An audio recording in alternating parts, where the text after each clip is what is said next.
So, a little over 50 years ago, this picture was taken, on August 4th, 1971 to be specific.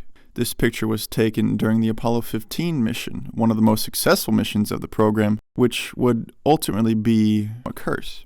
You see, Apollo 15 turned out to be so successful that in contrast to the chaos and near catastrophe that hold in Apollo 13, the National Air and Space Administration debated whether or not it would be a good idea to just shut the whole program down after they had made such a great achievement and not risk having a repeat of Apollo 13, perhaps even worse.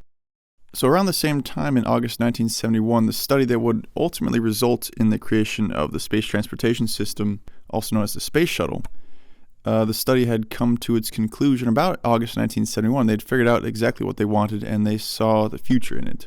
And they also saw that there was no future in this Apollo stuff.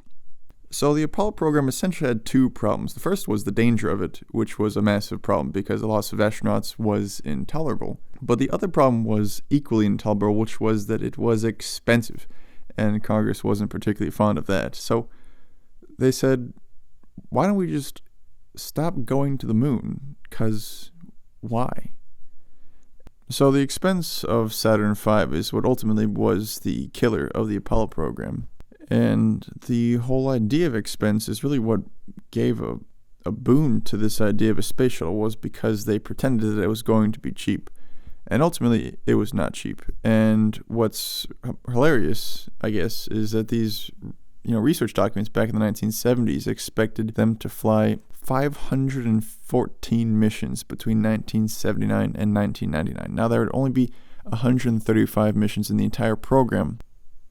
So only flying like 1/5 of the missions it was expected to fly. Space Shuttle was ultimately it's hard to call it a failure because Space Shuttle is pretty cool, but it never got us to the moon, which cannot be said of the next generation because Starship was selected to be the HLS, the Human Landing System, so Starship is going to the moon.